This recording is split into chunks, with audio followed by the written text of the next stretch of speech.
I'd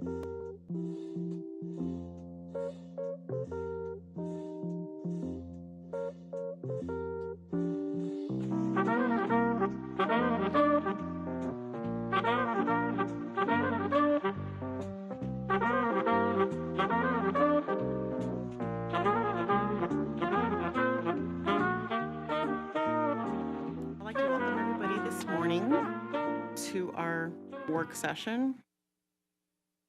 I'm President of Trustee Garcia Morales, and I call this work session of February 1st, 2023 to order. The time is 9:04 a.m. I'd like to remind everybody to please silence their cell phones, electronic devices. I'd like to begin by acknowledging that the land in which we stand on and we gather today is the territorial homelands of the Nuwu, the Muwapa Band of Paiutes, and the Las Vegas Band of Paiutes. Just a reminder to my colleagues, Trustee Guzman is unable to join us for today's meeting. Pledge of Allegiance will be led by Trustee Brooks. Trustee Brooks. I pledge allegiance to the flag of the United States of America, the Republic, and one nation, God, liberty. Thank you, Trustee Brooks.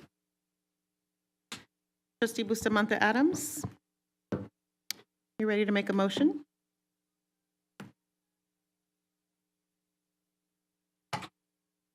Yes.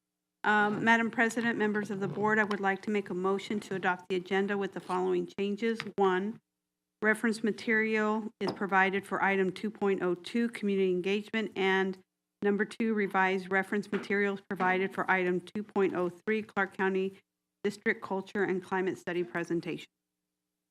Thank you, Trustee Bustamante Adams. Trustee Cavazos. Thank you, Madam President. I would like to second that motion, please. Thank you, Trustee Cavazos. Colleagues, we have a motion by Trustee Bustamante Adams and a second by Trustee Cavazos. Please cast your vote.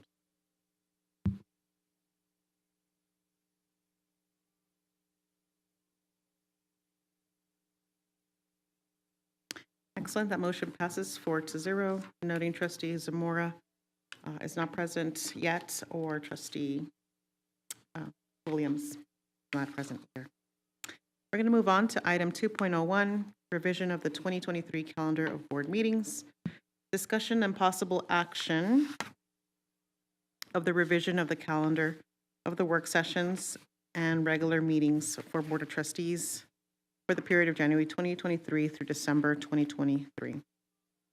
I'm the contact person for that item, and I'd like to just point out that in reviewing the calendar for the upcoming year, the changes that I requested to be made or to be brought back to the board to consider are specific to the week of 4th of July, and you'll see that the board meeting was changed the following week, along with the Council of Great City Schools conference, which overlapped at the time with our board meeting. And so in order to ensure we are able to attend that very critical conference for our school district, I made a request to make those. I'm making the request to our colleagues, to change that meeting. Are there any questions at this time about this item?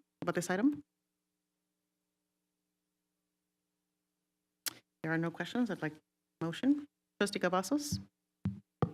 Thank you, Madam President. I would like to make a motion at this time to approve agenda item 2.01, revision of the 2023 calendar of board meetings. Thank you, Trustee Cavazos. Trustee Brooks. I'd like to second the motion, but I'd like to propose a friendly amendment to shift our work sessions to evenings. I know there was a discussion about that, and if we could make that change now without having to bring the calendar back, that would be ideal. Trustee Cavazos, do you have any objections to that friendly amendment? I do not have any objections to that, and I thank Trustee Brooks for bringing that up. Okay, very good. So, colleagues, we have a motion on the floor to make the proposed changes to the 2023 meeting calendar and adjust the work sessions to move to the evenings. Trustee Brooks? Thank you. I believe Ms. Crone would like us to specify a time. What do we think? I'd love for your suggestions since you made the initial motion. I want to do too late. 3? I don't want to keep staff like another evening. Would 3 o'clock be okay? I think that what we want to consider here is that if we are going to make it later in the day, I wondered if maybe something like a compromise, like 4 o'clock, because we make it at 3, we're still going to be like letting out a lot of people. 4 o'clock, let's say open that to they want to do public comment, we start at 4 o'clock, they might still have a chance, to do public comment. So would that be acceptable? Good with 4? Just thank you for that, colleagues. I just want to bring that, since we will be changing the meeting time, want to ask other interested parties, ensure that that's not going to be too burdensome on them. Dr. Jara, are there any concerns on your end for your staff? Madam President, members of the board, no, I don't see any concerns of staff. Actually, we welcome sharing some of that information with the board. So we'll be available to serve the board. 4 o'clock, work sessions moved. All right, that sounds like we have just to repeat the motion, we have a motion to accept the proposed changes and move our work sessions moving forward to 4 o'clock in the afternoon. May I make a friendly amendment to the motion that these meetings begin in April, the 4 p.m. meetings begin in April. We have a ethics meeting, a training that's taking place in March that was just announced yesterday to members. So I would hate to have to reschedule that meeting. Any objections? Trustee Brooks and then Trustee Cavazos. I don't have objections, but was a time for that at 1:30, so we could come in early for the training and then still have the meeting at 5 or 4? The training is 12 to 1:30. Oh, okay. So we could still do our meeting. Could Whatever we you guys move wanna that do. training closer to the start of our? I would prefer not to move Okay. it again on the trainer. Yeah, so I'd love to be able to keep it as it is right now. Let's discuss that and see if there's any potential wiggle room, but Okay. if colleagues can still make the 1:30, that would be we would appreciate that tremendously. How about we've built in? 12 o'clock. So right now, the motion is that this change takes place in April with, I don't like leaving March up in the air. How about we make the motion to tentatively change it to 4 o'clock and then leave some discretion in the hands of the president to ensure that we can do this training in April? Yeah, we could change it in March, right? So we're going to change it. The motion is to change it starting in March with wiggle room for the president and myself. Work with the trainer. Yes, Okay. just to ensure And that there we will can do still this be one. sufficient time to notice the public speak time, so I'm okay with that. Excellent. Trustee Cavazos. Would you like me to restate the motion?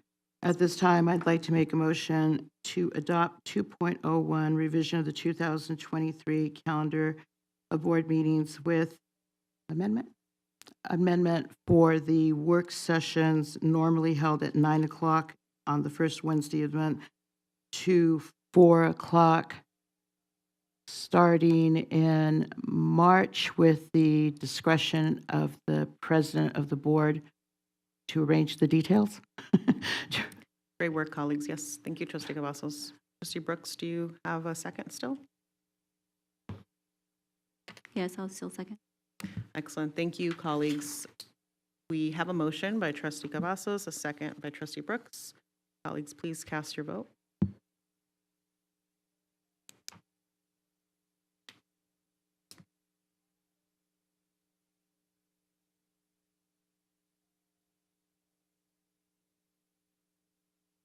Thank you, colleagues. That motion passes 5-0. Noting trustee Brooks, trustee Williams is on her way. Thank you. Yes, thank you. Thank you. Well, good morning, trustee Zamora. Excellent. All right. Moving on, colleagues, to item 2.02. Community engagement, discussion, and possible action on the planning and coordination of future community engagement meetings is requested. This item is for possible action. Start with, I'll share some insights with all of you before we move on to discussion, and then hear from anyone who may have signed up.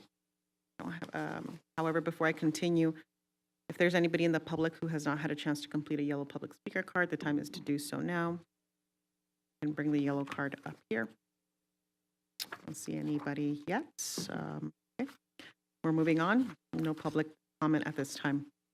So, colleagues, in advance, thank you for your patience this week. Earlier this week, I sent you a document to reference in preparation for the conversations of community engagement for our district. There has been a ongoing interest from the board since for quite a while, quite some time now, especially since after coming back to board meetings in person and schools, our community kind of coming back since COVID. There has been a deep desire for our members to re-engage our community in a meaningful manner outside of the boardroom. And this item was I brought this item out of a concern that I heard from my colleagues, the desire of our new board members as well to re-engage our community. I want you to know that when I put this document together, that's reference material in 2.02, I took information from our current policies related to our role as members and our role with respect to community engagement, along with, you'll notice that I included BSE 6, which is a board report schedule, just to kind of, again, provide some framework when it comes to the insight that we already collect, information that we collect.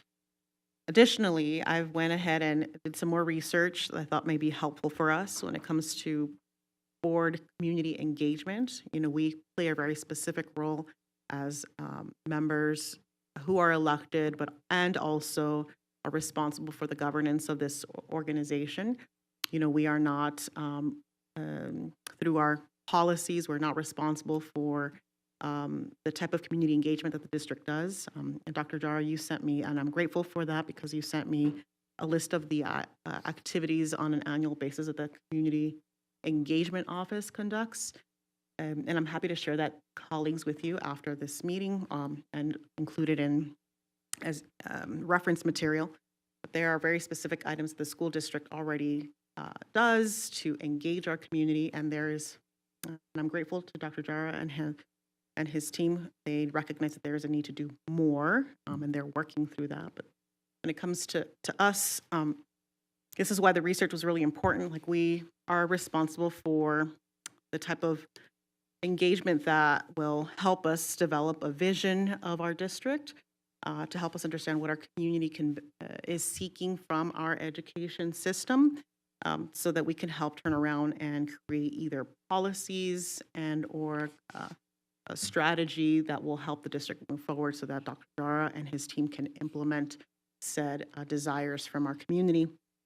There's a very special report that I found from the Illinois Association of School Boards. A shout out to IASB. They have a very thorough report that goes into the purpose of community engagement and how the very first level of community engagement for boards who may have limited engagement in the past is to start with an information phase, starting with information and providing information in terms of the work that the district does. I mean, we can kind of interpret information in lots of different ways, but the most engaging place where we could get to when it comes to engagement is in the collaborative form, And we are, based off of this report, we're quite some time away from the collaboration stage. However, we hope to build towards that. Everything that we do, starting today with how we move forward, will help us build towards a collaborative community engagement process. Additionally, I just want to, and then this report specifically highlights the importance of a community that is informed on some of the, has a greater understanding and isn't well informed so that they can help us and we can help ultimately the children of our school district thrive through good governance and effective board work. So I have some questions for us to consider as we're defining what community engagement means. We all have very unique knowledge and experience and expertise, and I want us to be able to honor that experience. And at the same time, I want us to be able to find united purpose in our goal for community engagement, along with, what aspirations we have for our community when it comes to engagement. How will we know we're successful, and how will we evaluate, more importantly, success? Because we have very limited resources from an organizational level. I don't like to think about like coming from a deficit perspective, but the truth of the matter is that we don't.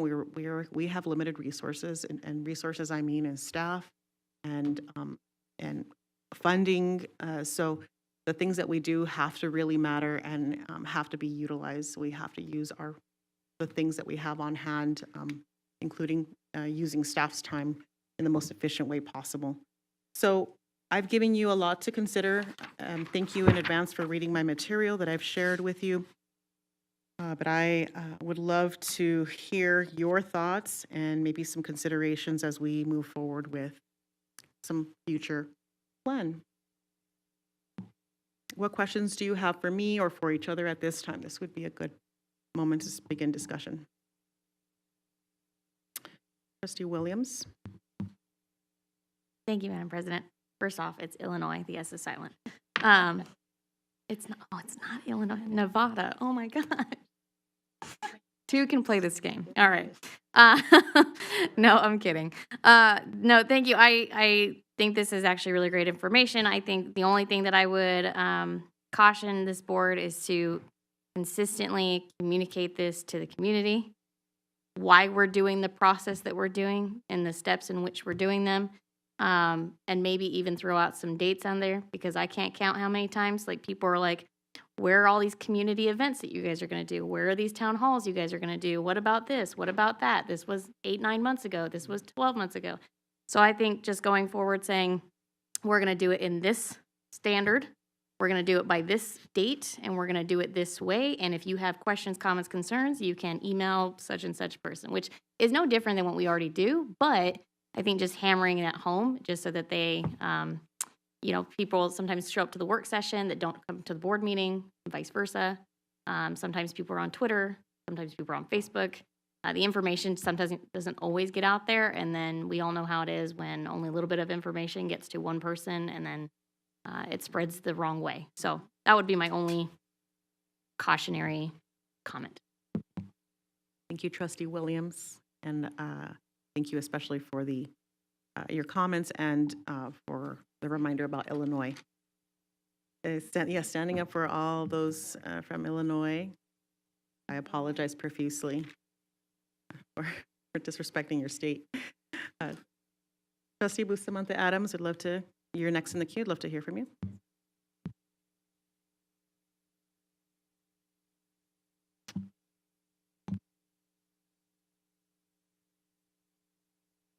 Thank you, Madam President. I agree wholeheartedly with the comments that Trustee Williams shared. I think it's important to continue our transparency, and I'm just very thrilled that under your leadership and the board members that we're taking this to be transformational. I know it will be. My question is about the timeline. I heard the comments about, information, the collaboration phase, but what is the time frame of the process? We just need to understand that. great question, and we get to develop that. Actually, we can choose to develop that here, or we can choose to develop it, a group. If there's a group of members who want to take and spearhead this work, they can we can create a subcommittee to develop that piece. But what I've heard from members is that this is an urgent need that has existed, and we want to not only move with urgency, but be very intentional and purposeful about our work so that we create those consistencies. So it really is up to us. And of course, we're asking for the superintendent and his team and the support of his team in some capacity. We have to make sure that there is that there's bandwidth, and we work with their times as well. Great, thank you for that, Trustee Bustamante Adams. Trustee Cavazos. Thank you, Madam President. I wholeheartedly agree with both Trustee Williams and Trustee Bustamante Adams on their questions. I would like to go to, and thank you for providing this extra material for us to review before the meeting. Under definitions, I think I got some questions this morning right before coming out. Very simple ones, just having to do with where it says community engagement after public relations. Definitions where it says effective trustee community engagement does not include campaigning, hearing from the same voices, excuse me, or advocating for a specific issue that only impacts one constituency. Could we elaborate a little bit? And I did go through the very excellent Illinois Association of School Boards meeting. I think it's a very good framework and structure. But if we could, I think there's some confusion about what we're talking about there, is because most people just know campaigning as like election campaigning. And so if we could elaborate a little bit on that, and what we want to concentrate not only on what's going to be most productive and constructive, but what is the direction that we don't want to go in.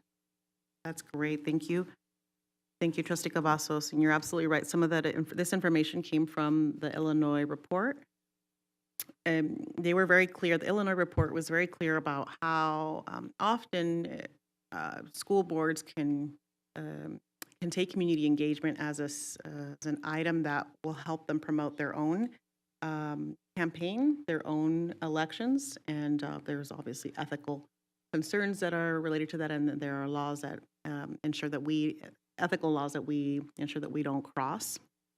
We need to ensure that we don't cross, right? This is why I go back to the purpose. Like, the purpose of community engagement for us, for all boards should be, and specifically for us because we're discussing this today, like, we get to create alignment around our purpose.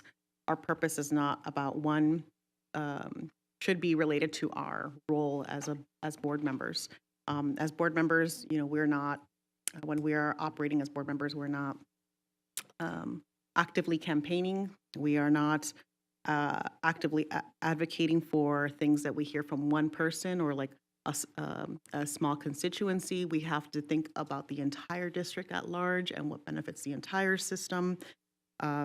It is written in our bylaws, through balanced governance, that we ensure that, in our policies, that we ensure that we are operating for the needs of operating in a manner that helps the district be a successful unit, because again, we are operating in the best interest of the organization at large. So that's when, I encourage anybody who has questions about that particular item to review the entire report, because it is very thorough and it goes into how quickly boards can go off the rails if they focus on any of those areas that are not related to a strategic board-aligned, board role, community engagement purpose. What other questions do you have, Trustee Cavazos? I see maybe a question mark over. Oh, forgive me. I just want to give you a chance to wrap up. Thank you for that elaboration. So basically on the campaign, that is talking about election campaign or individual interests. And also too, as far as the owner concerns, I appreciate the definition there as far as speaking about what is an owner and versus customer concerns, because I know that we've had some questions in the past having to do with objections to the terms customer service, owner, and everything. So, as far as this right here, I think that this defines it fairly well as far as laying it out in this particular context. I may have another question, but I'm going to go ahead and let other trustees jump in. Thank you, Trustee Cavazos. Trustee Williams, is it okay if I move on to, thank you. Thank you for going back in the queue. I'm going to move on to Trustee Brooks and then Trustee Zamora. Thank you, Madam President. I want to support what the points that Trustee Cavazos was making. I think that there is a lot of confusion in the community about the differences between some of these functions that are under the larger umbrella of community engagement. So I do think that there is a confusion between what the difference is between the district's role, which is they represent the entire organization. They are the people who are supposed to keep parents informed about initiatives, those types of things. And then the board's role collectively, which is where we're supposed to go out in the community and collect information to inform our decisions. And we're supposed to do it in a uniform fashion so everyone has an equal opportunity to engage.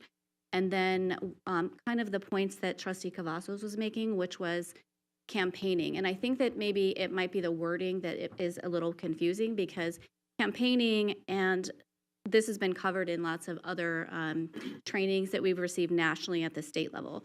So campaigning in this instance is when you as an individual trustee go to a place to represent yourself.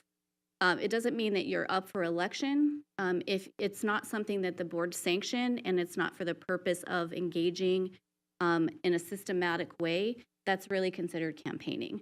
And the way that functional and effective boards engage is they actually have a strategy. They adopt it collectively as a group. They all adhere to it. And then when people deviate from it, there's a course correction. So it's really about being methodical in your process. I'm thankful for this conversation, and I do think the board has a lot of work to do, and I'm glad that they are open to doing it, because it's a challenge to get everyone on the same page. So I think step one for me would be to make sure that the board understands this, they own it, they breathe it, and then they teach the community. Because if you have one person who doesn't sign off on this and they're out here with a different narrative and they're not on board, it is very, very difficult for the other 6 people to be effective. So I'm hopeful that we are going to get to that place. We're going to educate ourselves, and then we're going to educate the community. Thank you, Trustee Brooks. Trustee Zamora? My question is around collaboration. Can we just be clear on what that means? Would trustees have a say of when and where? And this comes, trying to figure out, trustees would know best of when our community will be able to get together in that way. Sure, absolutely. I mean, we, to the point of creating a unified purpose, the way we, unified purpose and a unified voice approach to community engagement can absolutely, we need to have some fundamentals in place when it comes to like meeting times and meeting dates and who we, like, you and I share borders, trustee borders. Some of our constituencies may be similar in one area if we like choose to connect and do something on the weekend or at a site where there's already a lot of people, then we go to them. Like, there's a lot of flexibility to some degree in that sense. But when it comes to creating a unified purpose and process, that is something that I think we have to define at the board level, and then the details can be worked out. Are there any other questions, Trustee Zamora? That's it for now. Thank you. Okay, great. Trustee Williams? Madam President, did you want to jump in with your comments before? I'll wait if that's okay. Thank you for asking. fine. I'm going to. I just want to make sure, because I was like, did everybody go? I appreciate it. Mhm. Okay. Thank you. My other question, so I guess I was going to go back to the campaigning thing, because I asked our board attorney just for clarification, but I think sometimes the community is unaware that it's ethically not acceptable for us to campaign for upcoming elections while sitting on your board capacity. So I can't sit up here on the dais and say, like, vote for me in 2020. Like, I can't do that. Same goes for those community events. When you're inside the role as a trustee, you're not supposed to be campaigning for yourself. So I just wanted to say thank you, Trustee Brooks, for commenting on that.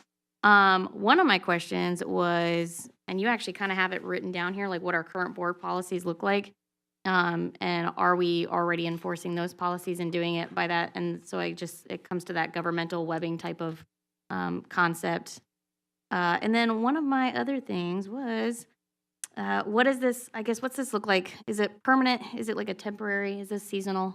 We're gonna do this, like, I'm curious because, I know that in the military, we have this term called a good idea fairy. We have a lot of them, right? We have a lot of good idea fairies that were like, hey, in theory, this looks really good, and we should do this. And then what happens is in the application process, it doesn't get applied properly, so it doesn't get enforced, so it just falls by the wayside. And we're like, that was a really good idea sometimes. And sometimes good idea fairies are bad, right? They just make things harder and it doesn't work. So that's what I think about when this, I'm like, is this going to be a permanent process that the board, regardless if we are here or not in the next 12 years, does, or is this temporary for you could go back to COVID-19 for, big crazy things that are happening in our world, or is this just seasonal? Like, hey, maybe once a quarter we do this, but that doesn't actually seem really feasible with how much we do as a board. Maybe once a year we run through a process like this, or maybe once every other year we run through a process. So that's another thought that I had. And then the other one, you mentioned it, I believe. Like I share a border with Trustee Brooks, I share a border with Trustee Zamora, I share a border with you, Madam President. So I was like, okay, well, if we do this, is it going to be a team effort? Is this an individualized effort? Are we going to put more on the plates of our executive staff that we're doing this, right? So they have to now escort the trustees to different schools and take notes and do all of this stuff. What does this process look like? And then if this helps, wouldn't it be better? Because my other question was, what's the checks and balances for this, right? How are we making sure that this is getting done properly, that we don't have trustees going off and saying like all kinds of things that are whatever, that aren't in our board policies, or maybe they don't have the full knowledge of, because we only have so much time with the executive staff. And so we don't want to go off of, off script, depending on what the situation is. So does that look like 2 trustees at each school that border certain areas? I don't expect trustees to follow me out to Moapa, but if I'm over there at Legacy High School, which borders a lot of your guys' districts, then that makes sense to me. Centennial High School or whatever. So that's just my thought. 2 to 3 trustees. I know that we can't have 4, but 2 I think would be perfect, in my opinion. Thank you, Trustee Williams. What I hear, just as I hear you heard some of your comments, I hear across our colleagues talk about the importance of consistency. And I want to point out that we are an education-based organization, right? We are moving to being a learning organization, and I think Dr. Dara on his team is doing all that work to like, hey, we try things, test them out, they work, let's do it. As a board, we're kind of in the infancy stages and hoping to do more and more of that. There's nothing that prevents us from saying, hey, let's start this and evaluate. Like, we hope to have it look like this in 6 months. If it's not looking like this, let's find a way to redirect and learn from what we've implemented, and then reconvene and reset if we need to, right? I also hear, and this is part of some of the questions that I had we should have for each other during this discussion, is what training is needed for us as a group to ensure that there is consistency in our implementation and our approach. So just some more thoughts, more nuggets, and I appreciate some of the comments that have already been shared. I want to continue hearing from members before I put some more pieces, and I am taking notes, hoping that we can come up with something to help us get started and moving in the right direction after this conversation. Trustee Cavazos? Thank you, Madam President. First of all, thank you, Trustee Williams, for bringing up the issue about, as far as with staff and how we would put that together and what their schedules are, and in trying to accommodate our needs and our wishes. I'm also going to be a little bit of a devil's advocate here and just jump out here and want to make the point that, and this goes back to something that Trustee Brooks brought up about the campaigning, also something that Trustee Zamora brought up about, also what would this look like? As elected officials, we are allowed to have trustee meetings, but I very much agree with the idea of consistency and structure, and not just having 7 people going off in 7 different directions. But I do want to make the point that we are, as elected officials, allowed to have district trustee meetings as we've had in the past.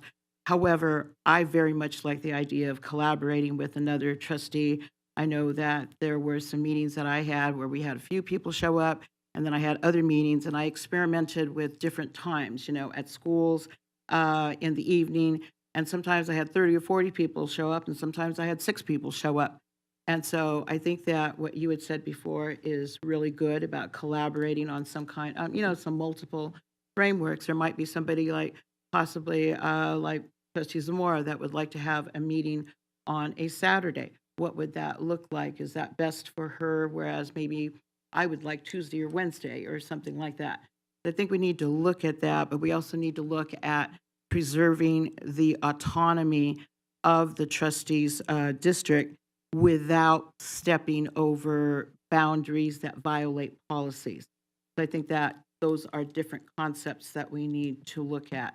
So just wanted to kind of throw that out there so that we consider it within the context of what we're looking at here, because I think that there is some really good material here in the Illinois framework, but I think that we also, as representing our constituents, need to make sure that we're not kind of falling back on not representing them.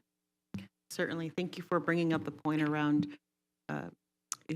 utilizing staff resources and bringing that up again. I know I hear that from my colleagues as well, like how important it is for us to utilize the resources that we have that includes staff time.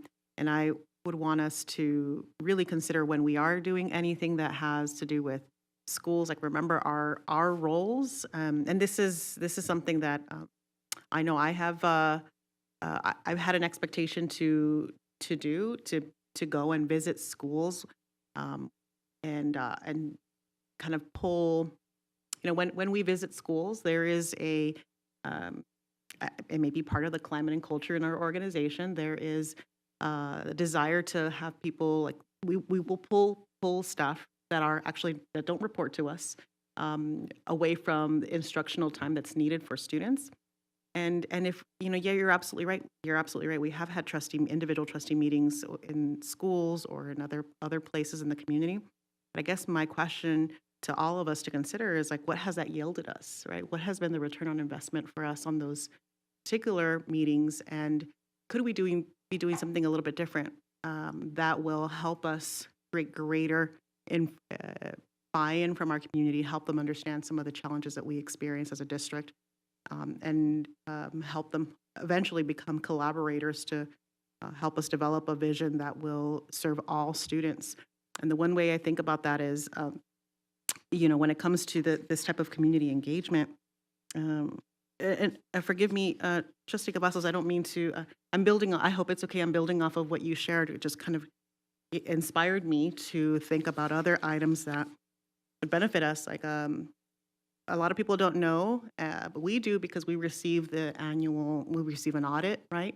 A lot of people don't know that our school district, is the largest employer in the state of Nevada. The resources that we receive from our state, right now we have a responsibility to educate, keep our students safe, transport our students, if our students have very special needs.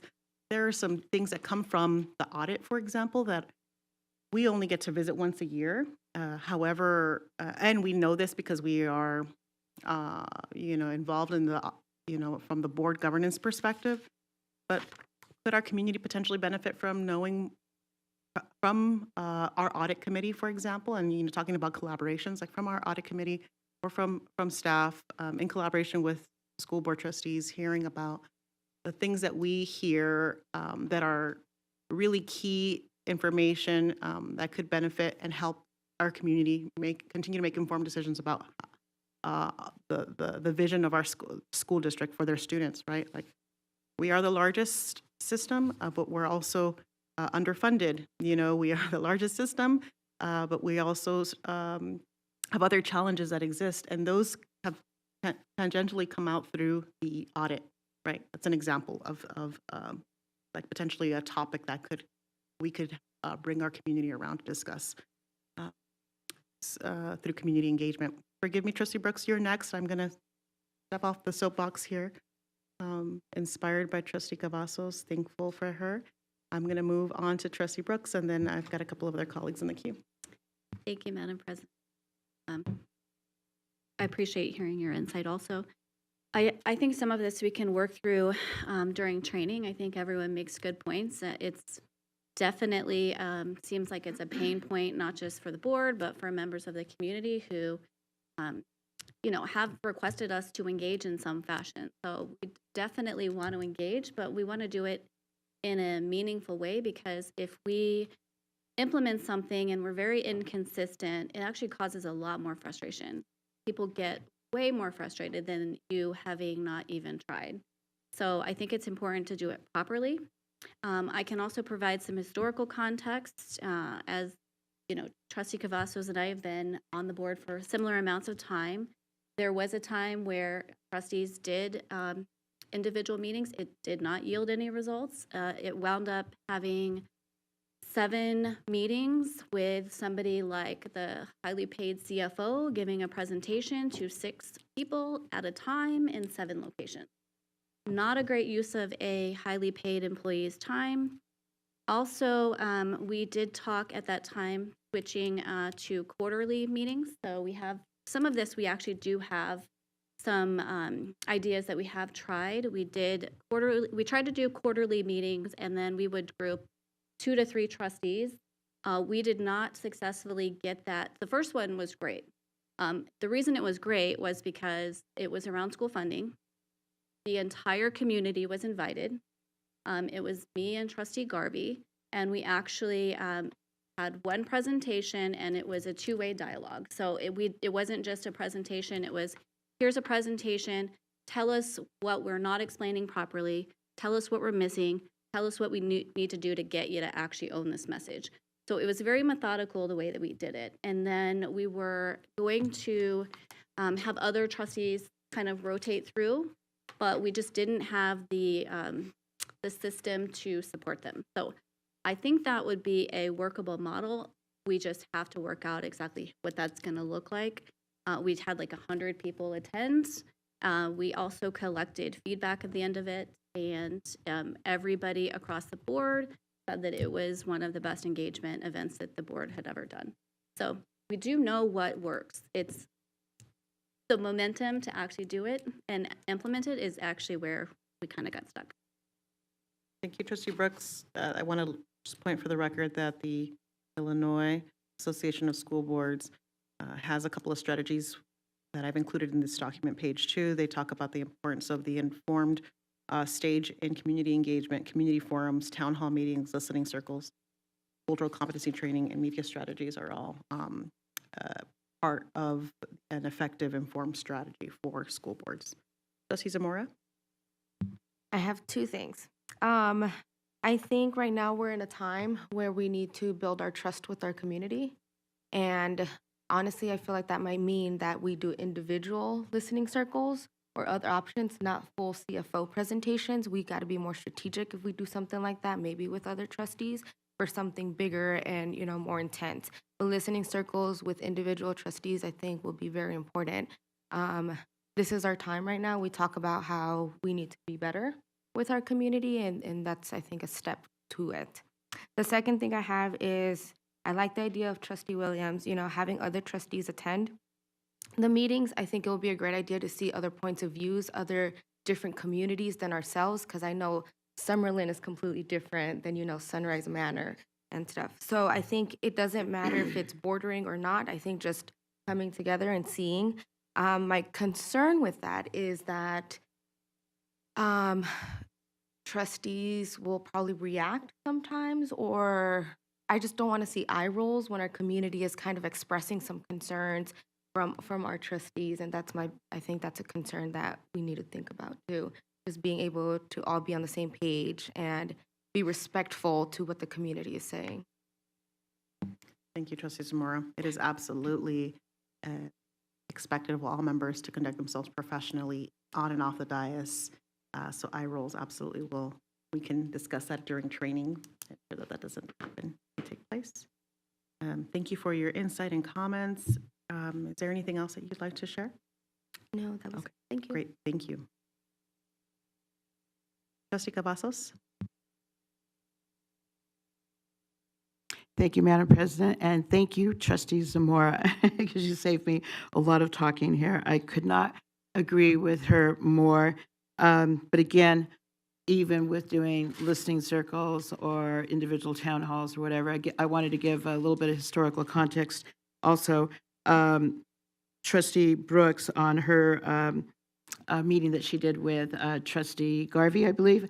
I didn't attend, but I watched it. I wanted to point out that it was streamed so that people could watch it, and it was extremely successful. I did another one with Trustee Wright because my district borders with the District A, and that one was in the evening, and that one was extremely successful also and had more than one topic, whereas the one that Trustee Brooks and Trustee Garvey did was more focused, on the funding and the budget, and was very successful with the feedback. So what I was going to suggest is that that we work together collaboratively, whether, something like Trustee Zamora is suggesting, that still can be incorporated into a successful, meaningful framework that does not go off the rails, and that we do have, as Trustee Bustamante Adams brought up, some kind of a timeline so that we know that the public has enough time, that we have enough time to look at what the framework is. Say if, like, maybe I'm planning something and Trustee and President Garcia Morales says, Trustee Cavazos, exactly, what is our goal here? What is the community asking for? And that was one thing that I wanted to bring up, is that some of the meetings that were most successful for me in the 5 years that I've been on the board, it would only just be like the first 2.5 years, 3 years that we were having the meetings. It would be by invitation. I would wait for an invitation from the school, and sometimes it would be something that they were having, like a parent event, or they were having a training event, and then they would say, Trustee Cavazos, why don't you come by? In other words, that way I know that I'm not intruding on their instructional time. They were already having an event, and they'd kind of just like mold me into like the schedule where I'd have a limited amount of time, but it was their event.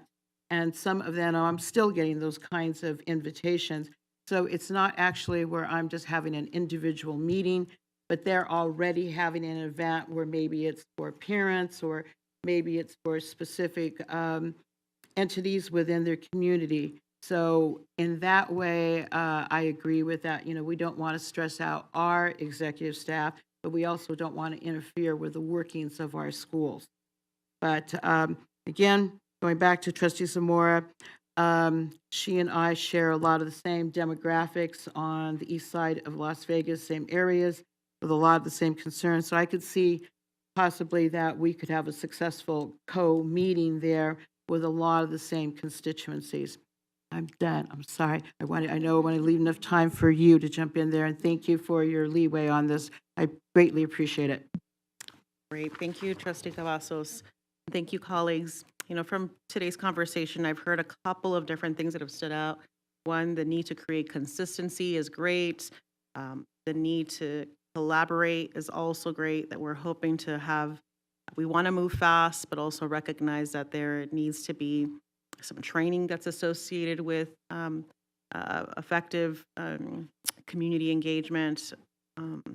I heard a general agreement that we should start at the informed stage of community engagement, and perhaps the one question I have for my colleagues is whether we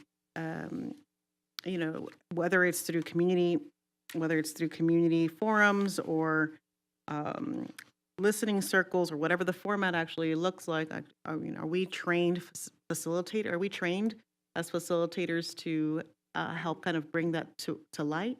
And if we are not, then we should probably consider utilizing some resources to help us ensure that we have that consistency and that training, and those meetings are run effectively. Trustee Williams? Thank you, Madam President. I agree with you. I'm torn because while I agree listening circles are great, what they lack is the education aspect, right? So in a traditional listening circle, we're just there and we're just listening, taking down notes and things like that. Forums are great because there's a two-way dialogue. And we can not only, we can listen to the community, but we can educate them on what our role is as the board, what the executive role is for the superintendent and his staff, what the district is looking like and the internal factions of it. Because I think most parents, and as a parent who ran in 2020, who didn't really know as much as I do now, there's a lot left unsaid in these board meetings, right? And there's a lot left unknown to the community. And if you're a single mom, single dad, working 2 jobs, putting kids in bed, you're not tuning into this stuff. You're not spending hours online trying to learn. So I think forums are better. I don't disagree that listening circles are good. It's just we need to be able to not only talk to the community, but we need to educate them on how this works. To answer your second question, are we the ones are we trained to facilitate these? And I'm going to say no, we're not, right? We are absolutely not trained to facilitate these because all of us are still just parents, just trustees.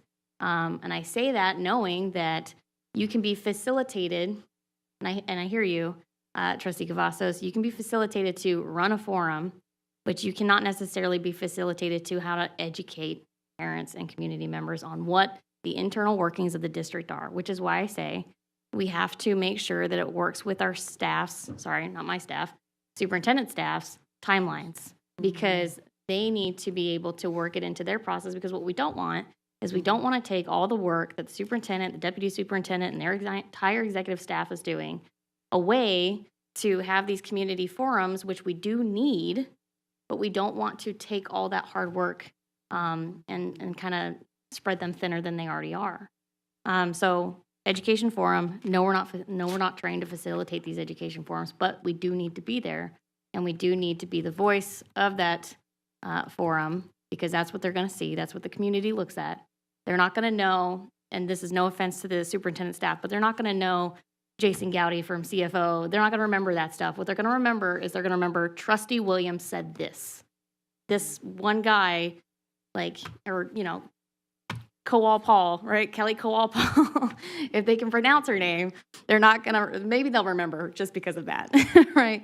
But they're not going to remember those individuals that are briefing them. They're going to remember Trustee Williams said this. Trustee Garcia Morales said this. Regardless of what we think the community sees, right? When we see Mr. Gonzalez, he knows because he pays attention, right? Not every parent has the opportunity to do that. What they realize from the district is the 7 trustees and the superintendent. There are 8 people that are remembered from every single meeting, and it's us, right? So no matter what happens, we have to educate the community. We have to work with the superintendent and his staff's timeline so that we're not spreading them too thin, and that we're actually getting that message out there. So no, I don't think we are trained to facilitate these forums. I don't think we need to bring an outside entity in, but I do think that we need to work with the superintendent and his staff in order to do this.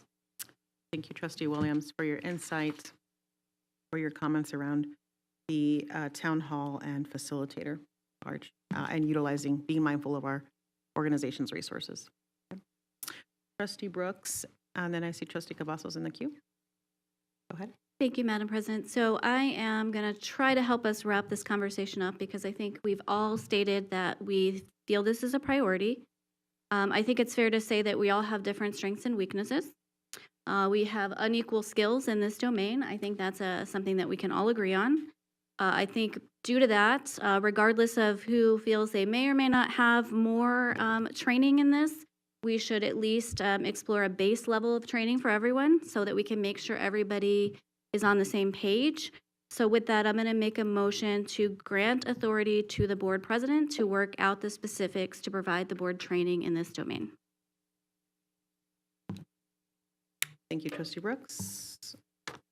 This time I see Trustee Williams is in the queue, and I'll turn it over. Are you ready to make a motion? Second? Okay. Go ahead. Yes, I'd just like to second that. Thank you, Trustee Williams. All right. Colleagues, we have an active motion. I see, Trustee Cavazos. One sentence. We have said several times we have to educate our community. We have to educate our community. We have to educate our community. I think we need to remember one sentence here. We have to remember that the community educates us with their concerns, and we're responsible for responding to those concerns. That's it.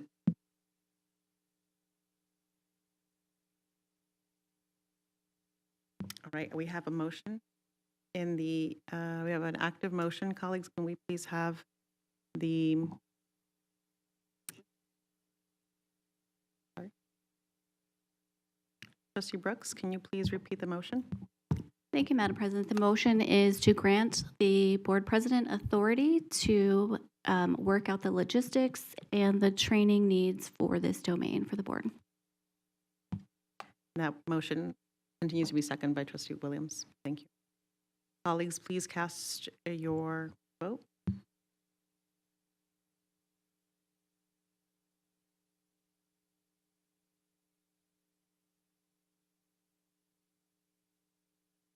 Very good, colleagues. That motion passes 6-0. Thank you for trusting me with this process. I look forward to finding a way to ensure that our community both continues to inform us and we inform our community in a meaningful manner that will help us stay focused on the owner aspects of our community engagement, meaning our long-term strategy, values and beliefs, mission and vision and goals related to education. Trustee Cavazos, I'm ready to move on to item 2.03.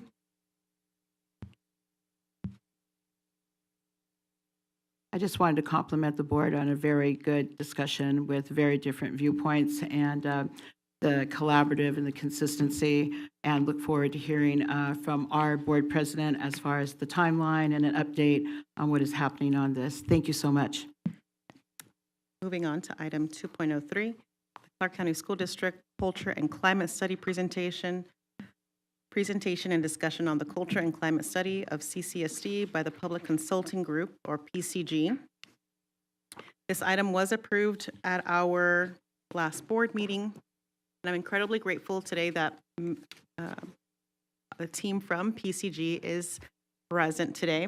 Colleagues, I just want to, before I turn it over to our very qualified and capable consultants, just a quick reminder of some highlights and the reason why I chose to bring this item and so quickly, and I'm grateful that the board approved it at our last session, or approved the expense.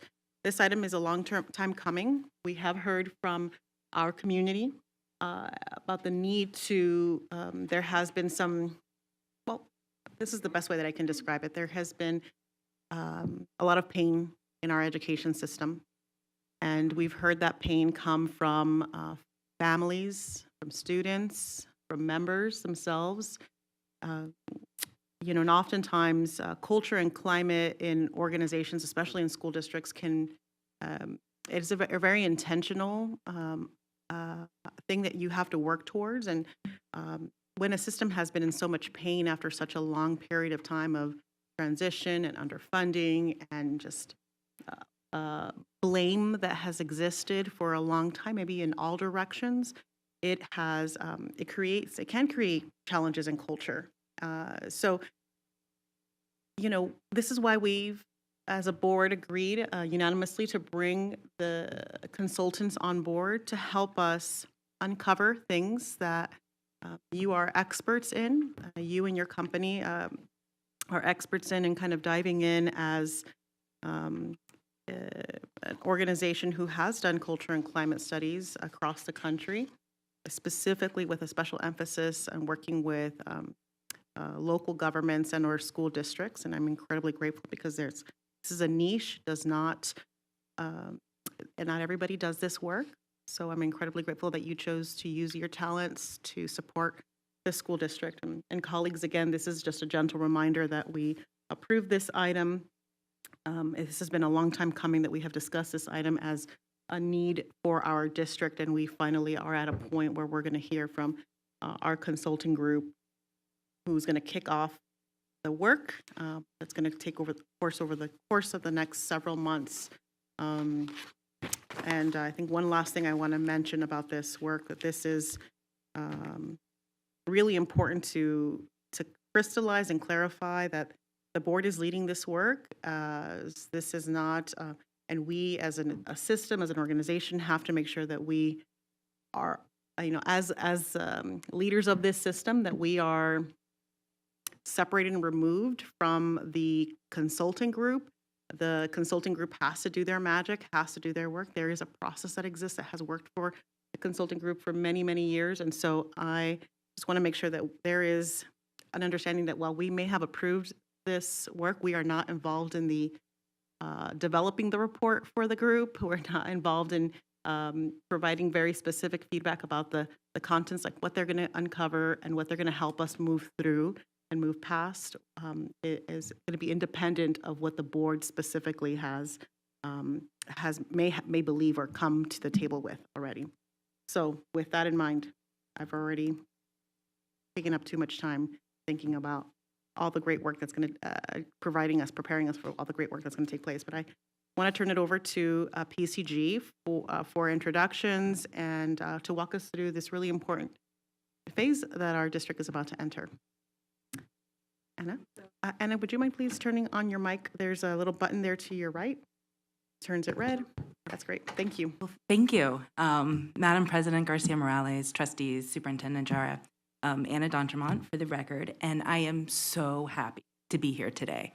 We're excited to start to walk through today's the first thing that we've done to launch and kick off this study, and we'll be spending the next 2 days in the district, jumping in right away. So our goal today is really threefold. First of all, to help you understand a little bit more about the three of us and the rest of the PCG team and who PCG is. We will spend some time walking through the overall timeline of what to expect with us for the next several months, as well as dig in a little bit more deeply to the goals of the study. So with that, if we'd like to move on to the next slide. And I have my colleagues here with me today, Tim Gillespie. Yeah. Tim, forgive me. You have the remote control. Would you thank mind? Yes. Mm-hmm. Thank you. Mm-hmm. Yeah, good morning, Madam President, Trustees, Superintendent. Tim Gillespie for the record. I live here in Henderson, Nevada, have 3 children who have gone or are going through the school district, receiving a fabulous education. Happy. Hi, I'm Mary Ellen Hannon. I actually live in the Boston area, but my parents lived here in Vegas for 30 years. They moved out here for a job opportunity and loved it so much they couldn't move back. So I'm really happy to be here as well.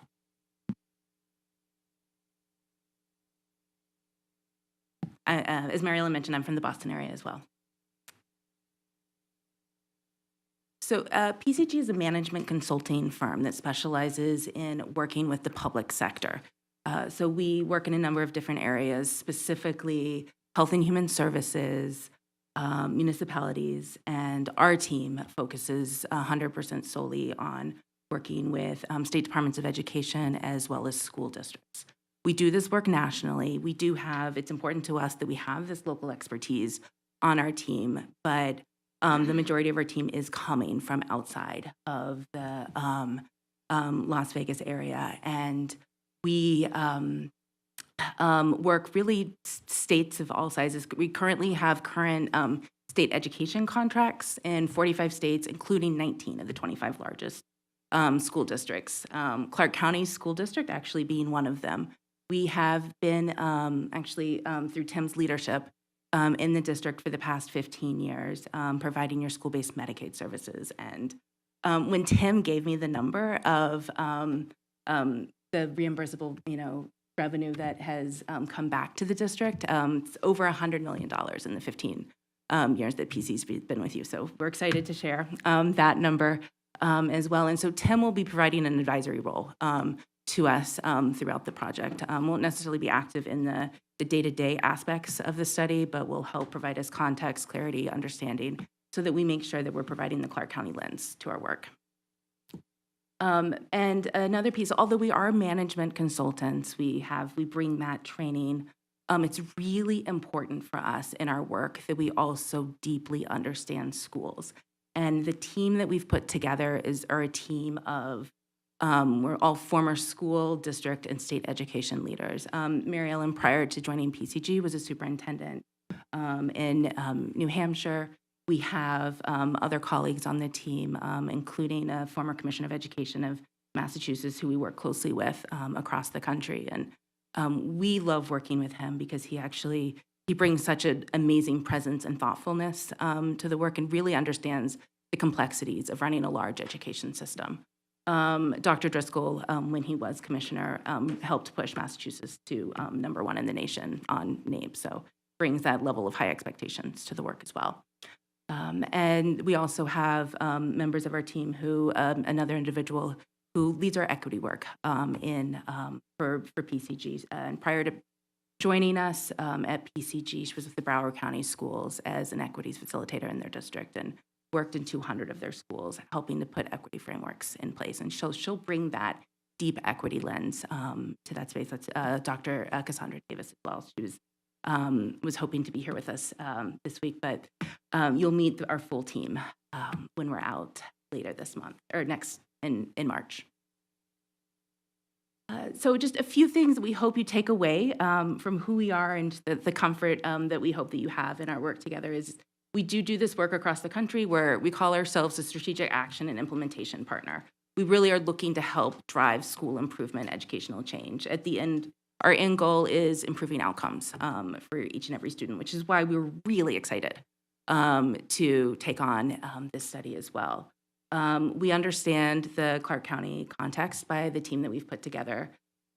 We also know that school districts are places where things change and needs change and things come up. And so something that we hope that you'll say when we walk away and that we hope every one of our clients say is that we provide incredibly high quality, flexible client service and satisfaction. We see our clients as our partners.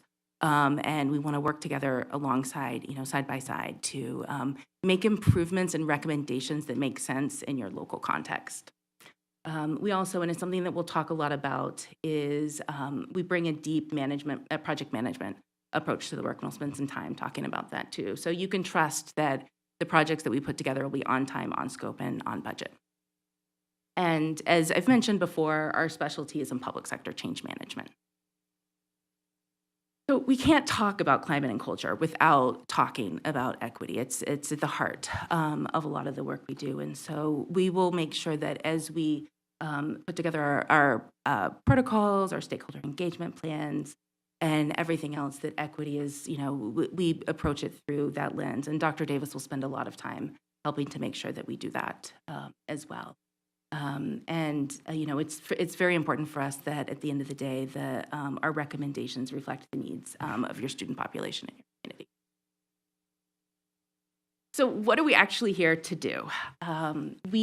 This goal is what was shared by the Clark County Schools as the goal of the study, or the ultimate end goal, which is to assure the Clark County School District's culture, climate, policies, practices, values, norms, and performance are aligned with its mission to provide students with the essential skills, attitudes, and integrity necessary to become successful, responsible citizens. And we know that's a lofty goal, but we think it's a very, it's one that we hope that our study can help push and give insight towards. And so our key research question will actually be, how did district leadership and Board of Trustees practices impact decision-making in the district, and in turn, then impact school and district culture? And our end result will be a culture and climate study, which is a third-party objective review of the facts. It will be a comprehensive data review. I'll talk a little bit more about what that looks like. And we'll end it in a final report that highlights strengths, challenges, and recommendations for improvement. So to do this, we'll go through 3 phases of work. The first work is what we call project management, and that really starts today. And started a little bit before that, as we've been working with Dr. Rafalski to get everything up and running and started. But our project management processes and protocols will go throughout the course of the project, and that starts with our work session with you all this morning. And I'll talk a little bit more at the very end of the presentation what some of those other project management practices and protocols look like. Then we really jump into the meat of the work, and that will happen in the February-March timeframe, looking at the Focus 2024 Strategic Plan Progress Analysis, as well as a large amount of stakeholder perception data collection, hosting focus groups, interviews, as well as an online staff survey.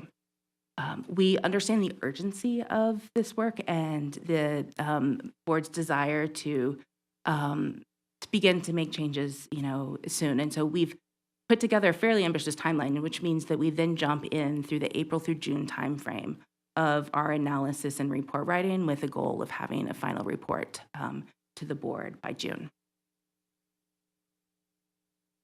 So it goes into a little bit more detail about what these steps will look like. And there may be, as I mentioned, we've just kicked off this project. This is our high-level project plan. Some details might shift slightly, but this gives you an overall sense of what to expect with, from us over the next several months. So we're kicking off today. And then we begin, actually starting this afternoon, beginning with on-site interviews.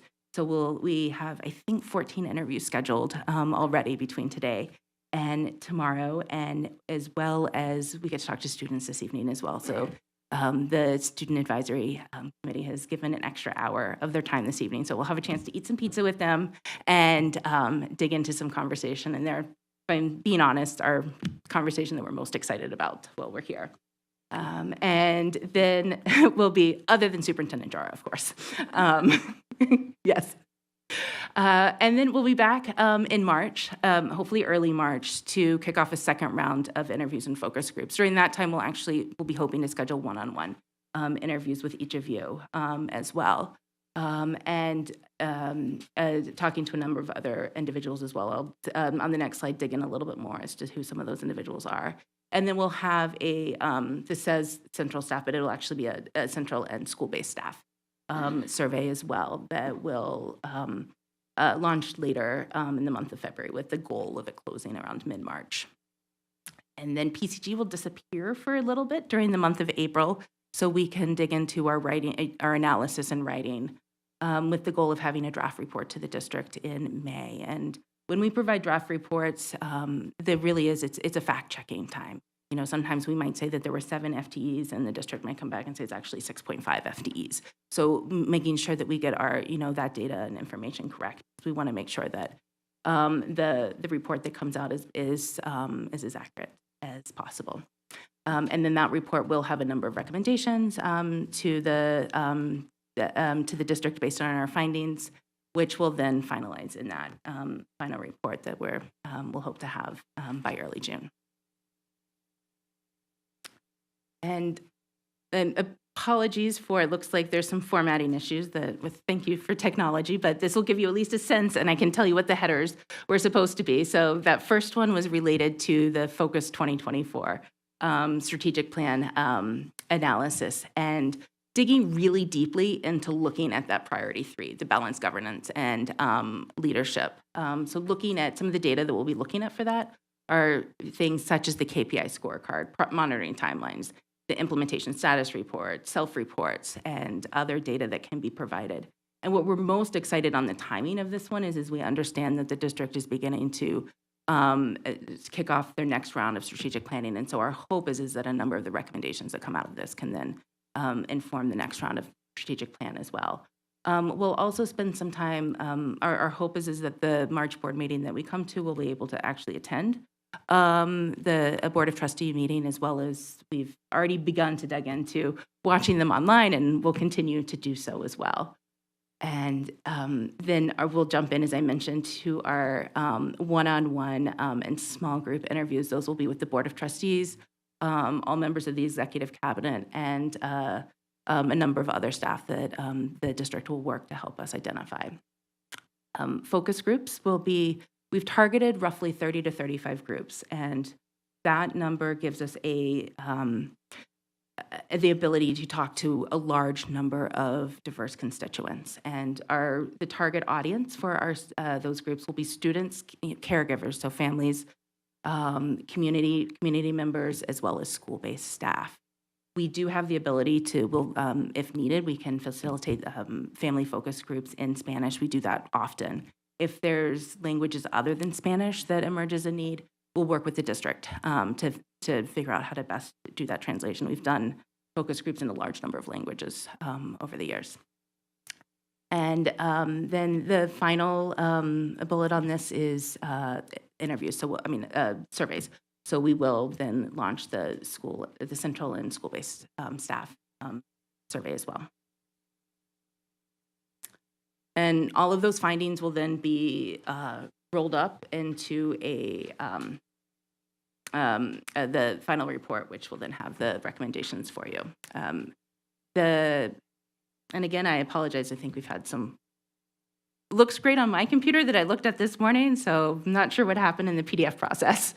But our overall approach to project management, this is an aggressive timeline, but based on the partnership that we've seen from the district so far, I'm not concerned. Some districts I might be concerned, but I've actually been incredibly impressed by how quickly we've been able to move forward on this. And so some of the areas that we will be digging into much deeper related to project management is we have a few things that we always do. The first is we'll have a much more detailed project plan that we'll be working directly with Dr. Rafalski on to make sure that we're staying on time, on track, on target, as well as we have weekly status meetings. Often we'll probably most likely meet more often than weekly, especially early on, but we want to make sure that we always have that weekly call on the books that we then send out an email with action items after that of what's developed. And those calls serve really two functions. We call them project management calls, and we do spend a lot of time on logistics during those calls, but the real value for the PCG team during those calls is really understanding the district. It's a great time for that knowledge transfer process to help us clarify, say, we're starting to hear this, can you help me understand more as to what this is? Does this mean that we should talk to somebody else? Should we be looking at this? We heard about this document. Can you give us more context? That type of information, because we want to make sure that by the time we get to the final report writing, we really have uncovered as many stones as possible. And then the other project management item that you'll have as well is we provide monthly status reports. Those will then go, as the Board of Trustees, you will hopefully receive those as well, high-level bulleted types of reports that say, milestones accomplished to date, what's upcoming, as well as any potential project risks we see, so that you feel well informed of where we are. So we'll start those in February. And at that, open it up to any questions. Thank you very much for that presentation. I'm going to just give a moment to Dr. Jara before we jump into trustee questions to go ahead, Dr. Jara. Thank you, Madam President, members of the board. And just want to, I would say, congratulate the board for moving in this direction, because we always hear a lot of different, surveys from community members that are out there, different organizations, different internal bargaining units that decide to do surveys that are not scientific. And I think the board moving into this direction, having experts come out and not only get input from our local staff, but also the community. As Trustee Garcia Morales, you continue to remind me, and going back to your comment on Friday, I see us coming out of the darkness, and I think this will lay the groundwork for us moving forward. So thanks to PGC team, and also Dr. Rafalski, who, by the way, has just been coordinating calendars, has had no input in really some of this findings. She's just making sure that all the wheels are running smoothly on our side. But this is a board report that we were certainly, not just the board, but my team and the staff and everything else going into school. So appreciate would say the humility of having experts looking into what's happening in the school district.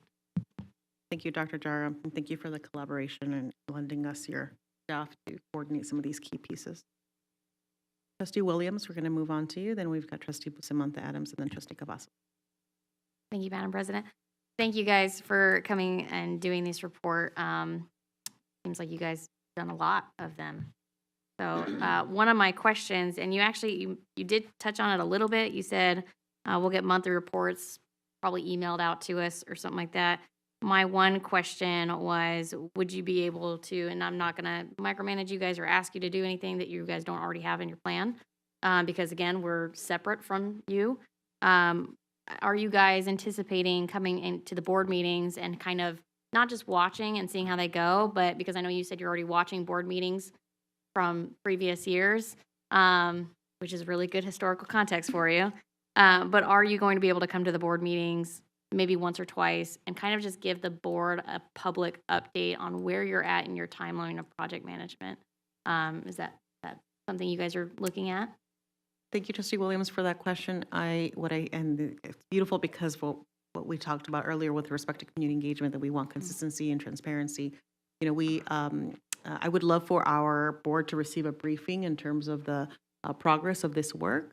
I don't know that that necessarily is part of the explicit timeline, but you know, a briefing so that we can see the progress at some point. And the other part is that we have not incorporated like a weekly check-in of some sort, or like a monthly check-in. That's not necessary, at least for the Board of Trustees. We want to be independent from this piece. We want to see the final product. That's going to be an important component of this work, instead of like being involved on the regular basis of seeing progress. I hope that's Sure. a traditional and typical, Yeah. right, of consulting groups. Let me clarify my question, just because I don't want it to be misconstrued that I want to know everything you guys are doing. I don't. I don't want to have hardly any knowledge of it. Actually, I would like to see you today, hello, and then see you again in June, and then this is what your district says about you. That's all I want. But I also know our community. And I know that if we don't get a somewhat approach of concept, or at least the data that you're taking in, and I'm not saying read the data to us. What I'm saying is, here, Board of Trustees, is what we have done so far. Here's what we have left to go. Do you have any questions? And that's where actually I can provide that insight, because I am serving as your president. I can provide updates when I have information. Is that what you're? No, hoping? because I'm not talking about to us. Again, I don't care about the board getting the updates. Truly, I don't. It's the community. This is where we're at. This is where we started. This is what we've done so far. Don't worry, we'll talk to you guys again in June, but this is how far we have left to go. That's my question. Maybe like a presentation. Yeah, thank you. Thank you. I'm just, yeah, please, thank you. So I guess part of my wonders is if we could make sure that the way we write the monthly status updates, that they're in a way that you could, share publicly with individuals as well to give those updates. Again, Yeah. so again, I'm not trying to micromanage you. I'm not trying to say Yeah. like, hey, do this or anything like that. My only question is, if this is not in your plan, that's okay. Just say Yeah. that. That's fine. It's not in the current plan, but Good. that doesn't mean that it doesn't need to Totally be. So fine. it could be a question, we That could was have the only answer I conversation. needed. Okay. But I have one more question. Oof, that was rough. All right, never mind. All right, you put on here redesign efforts and your suggestions on how to recreate the district under the light of this. Being that you've been in so many different school districts, and they all have different policies, they all have different states that they belong to with different laws. When it comes to bargaining units, when it comes to how they're funded, when it comes to how they're supposed to be educated. My question is, and this is a little wonky, great ideas can always come to fruition as long as they work. Are you planning on giving us multiple courses of action for certain items so that we can remain within the laws? Because if you give us a bunch of good ideas and we can't enact them, you've wasted your time and ours, to be honest. So, thank you, Trustee Williams, for that question. Anna Dontremont, for the record.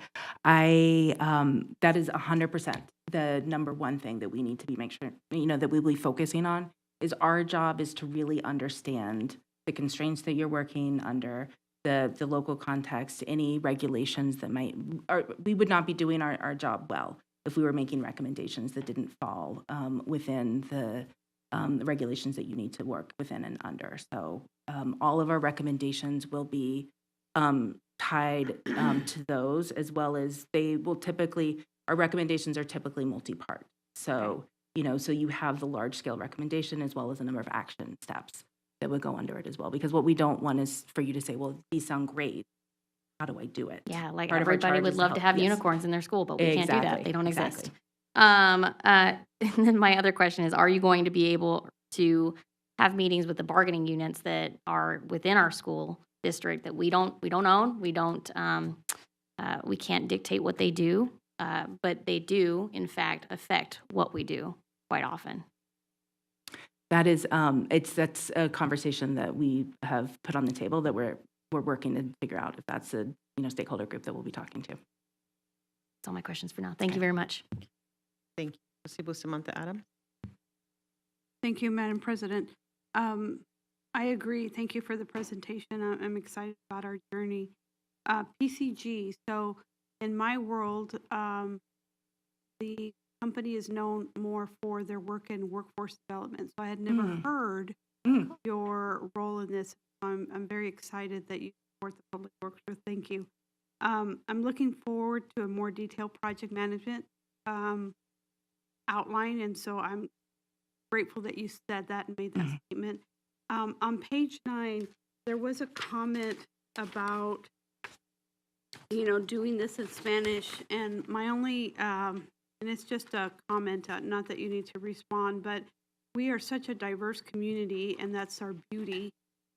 We have a large Asian American Pacific Islander population, same for Ethiopians and so forth. And so will the team reflect going into those communities to do these focus groups, or is it just, I'm just concerned about who goes and talks to individuals. That's just my, you don't have to give me an answer, but I hope that we will keep the ethnic diversity in mind when we're approaching these diverse communities. So, and then my other comment is on the return on investment. So at the end of your time with us, you mentioned the number of entities that you have done work with, and so I'm really looking forward to also hearing who did what with what they were given, right? So you're going to tell us about ourselves and what the community perceives us and our practices, and so I'm curious to see who the top 3, what they did with the information, and they actually did something, or did they just, I want to know what those 3 did to move the needle, and not just get the report and it sits somewhere on a shelf and we don't do anything. So in your last presentation, I hope that will be included, because I want to be Clark County for us. So thank you.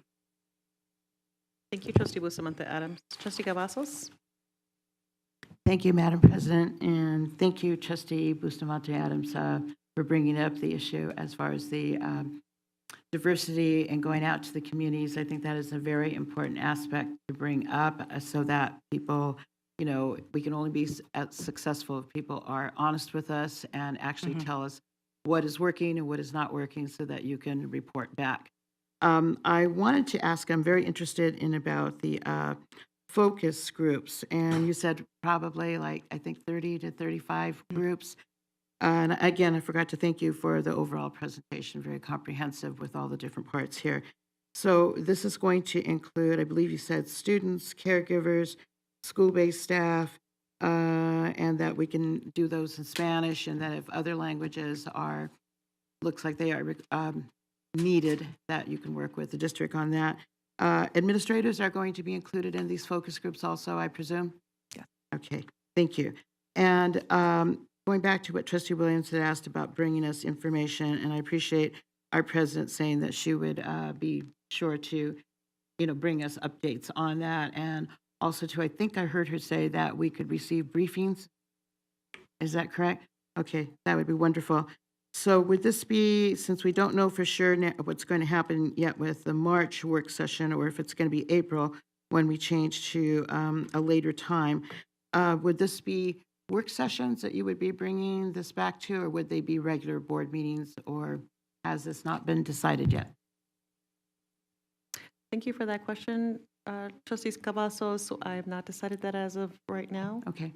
Likely we'll, as soon as I have more information, we'll provide it to our Okay, thank you board. so much. The other question I wanted to ask is I wanted to thank you for being very upfront with where you live, who's been here, et cetera, et cetera. So how do we have, besides, I think it's Tim, is that correct? Henderson.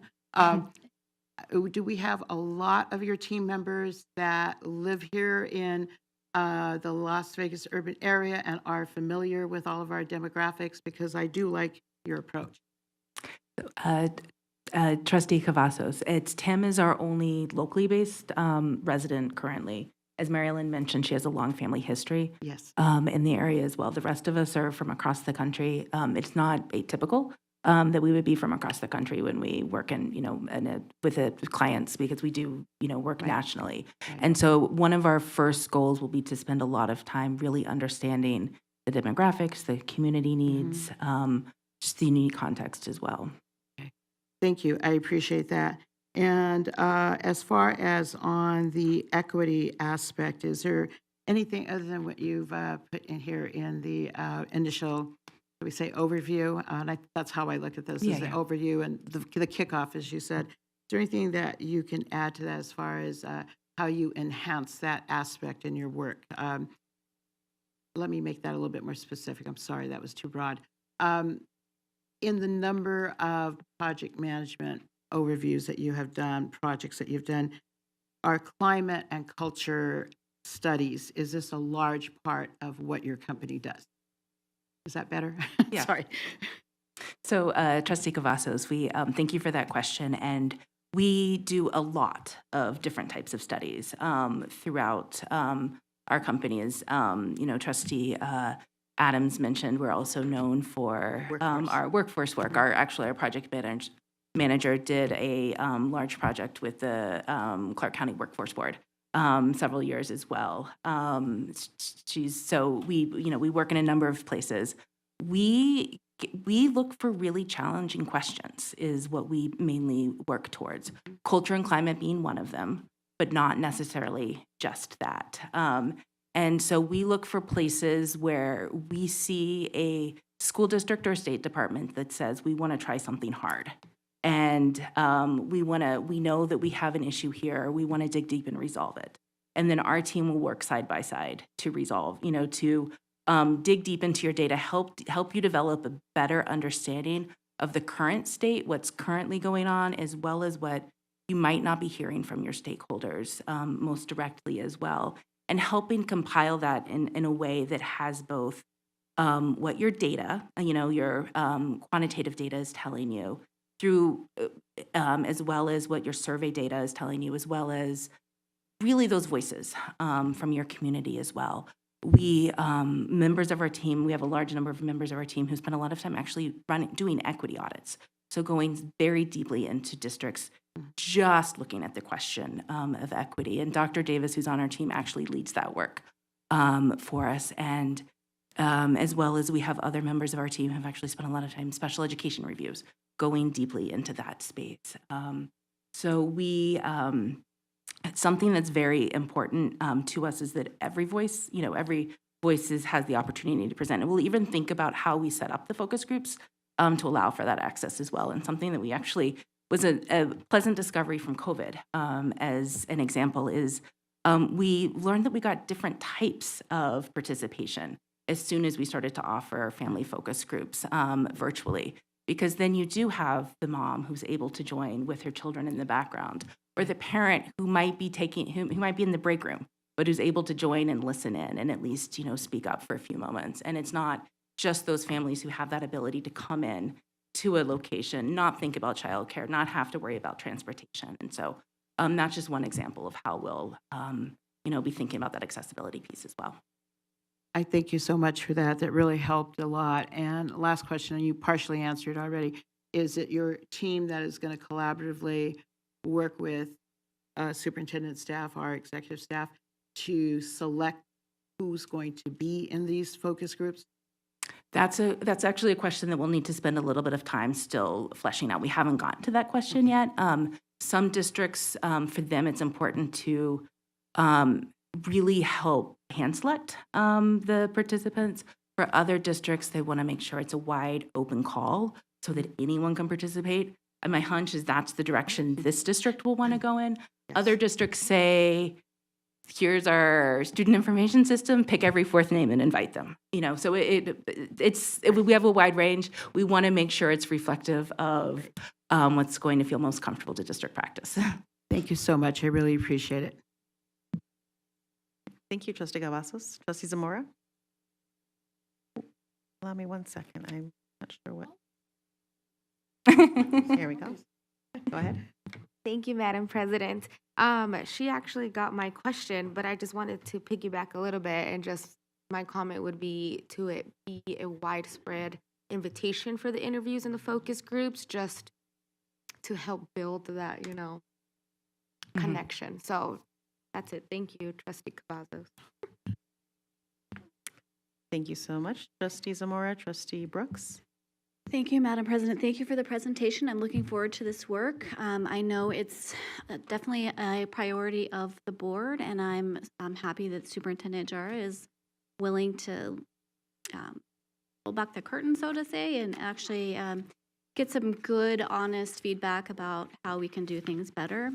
I think it's important that the board should plan on allowing you to do your job and just await your final report. I don't think it's this is a very short timeline, so I don't think it's would be reasonable for you to give us periodic updates. It's a pretty aggressive timeline, and also this work is mostly public facing, so people will actually see progress as it happens. I do have a couple questions. One is, are you going to explore an aspect?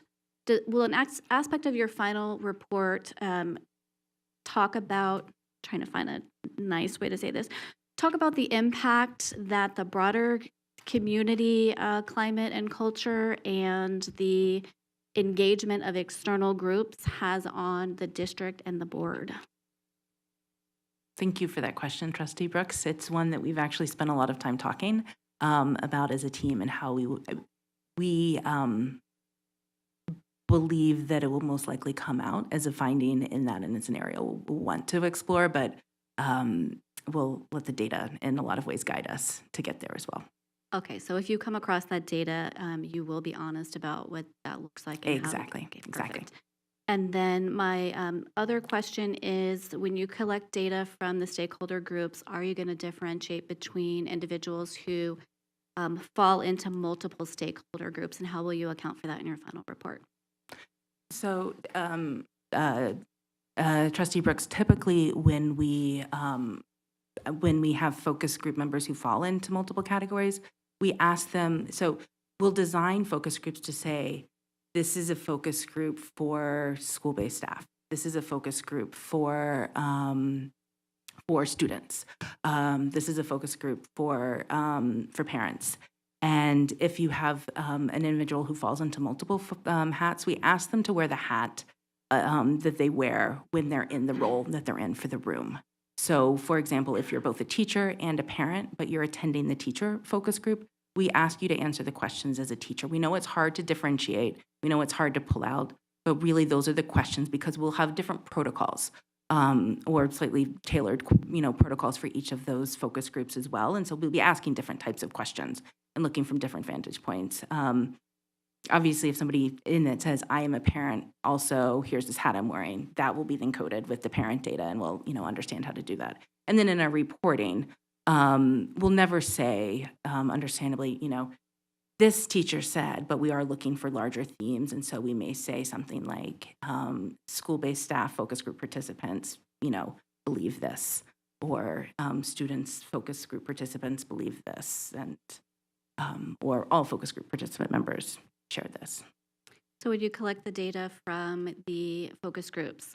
Would your report differentiate between a participant in your focus group who says they are a parent, but they are also a teacher, versus somebody who is not a teacher?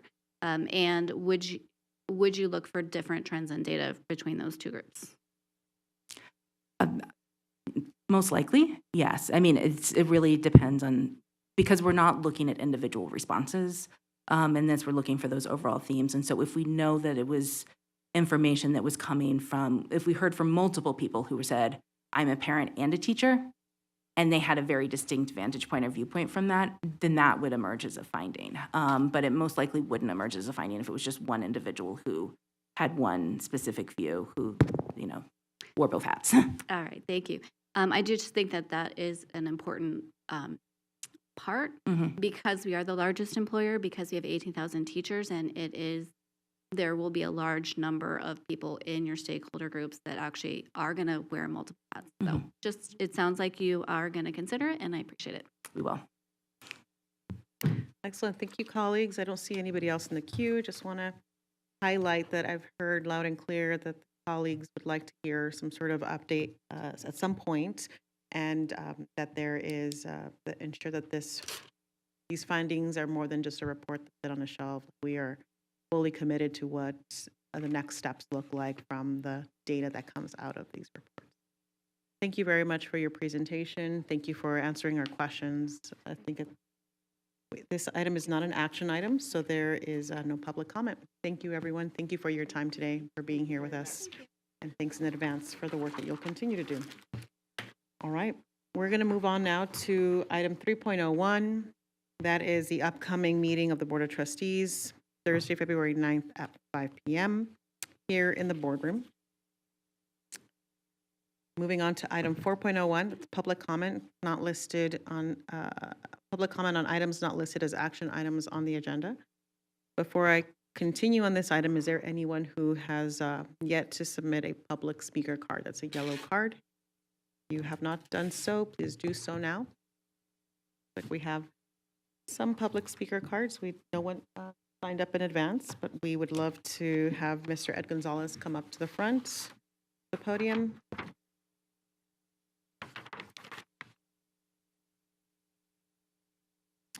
Mr. Gonzalez. Thank you, Madam President, members of the board. For the record, my name is Ed Gonzalez. I'm speaking as an individual, though I do sit as a member of the Hickey Elementary School organizational team. Before I get started, I want to thank Trustee Williams for always mentioning me when I'm at the meetings. I appreciate that. I like to pretend I can hide, but I'm wearing this hat, so clearly that's not the case.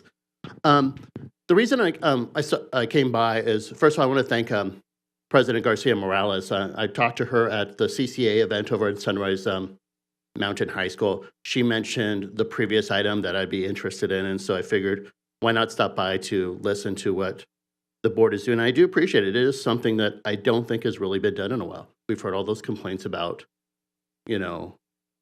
communication, district doesn't run well, departments how to do. And so it's nice to have that. So I'll leave it at that.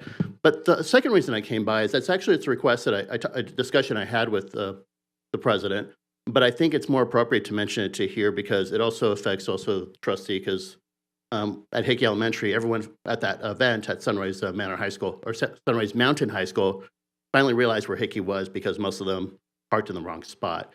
But I want to go back to, it's going back to the health clinic at Bailey Middle School. Unless if something's changed the last week or two, it still only serves one school.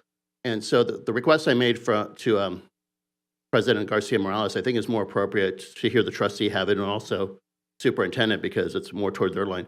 We just want to know what we can do to help. And we've made this request before. I know our SRT is going to look back at it. Our meeting's on the 9th. Obviously, we're dealing with budget, and that's going to be rather interesting based on what's happened the last few days. But it doesn't make sense to have a health clinic next to a school, and we're talking about, well, we need services. And to bring eye care or dental to a school that sits next to a health clinic that serves one. Now, I've said this before, I do appreciate the board's action on this because this is not the board's issue. And to give you an idea, that part of town is sort of forgotten about in the sense of redistricting. So at one point we were in Trustee Williams' district. To give you an idea, our region is tied to Elko. Our state senator, Jeff Stone, represents both Moapa, Mesquite, and Laughlin. So it's sort of in this corner where we don't really get remembered. It's just there's population, we'll just grab it down to it. And I'm not saying the district does that. I think far from that. But what we want to do is we want to figure out, if it's a Medicaid issue we've heard in the past, how do we speed this up? How do we go to the community and say, this is the timeline we think this is going to be open? And so that's just a request that I have. I'm pretty sure you'll hear back from our SOT. We're very good at communicating with you. And that's about it, because 5 years this month is when the MOA originally came to this board. 5 years ago. And so, like I said, I'm frustrated by the process. That's all. I know it takes a lot of community members to get into it, and I have 5 seconds left, so thank you. Thank you, Ed. Appreciate you being here, and I know you've the interest of our superintendent who may make some remarks, but actually, no, I encourage him not to make the remarks because we typically don't. I know, just know that there's some follow-up. Okay, thank you. All right. Okay, colleagues, now we're going to move on. Thank you for that. To item 5.5, adjournment. Trustees, I'm looking for a motion. Trustee Williams? Thank you, Madam President. At this time, I'd like to make a motion to adjourn this meeting. Thank you, Trustee Williams. Moving on to Trustee Cavazos. Thank you, Madam President. I'd like to second that motion, please. Excellent. Trustees, we have a motion by Trustee Williams and a second by Trustee Cavazos. Please cast your vote.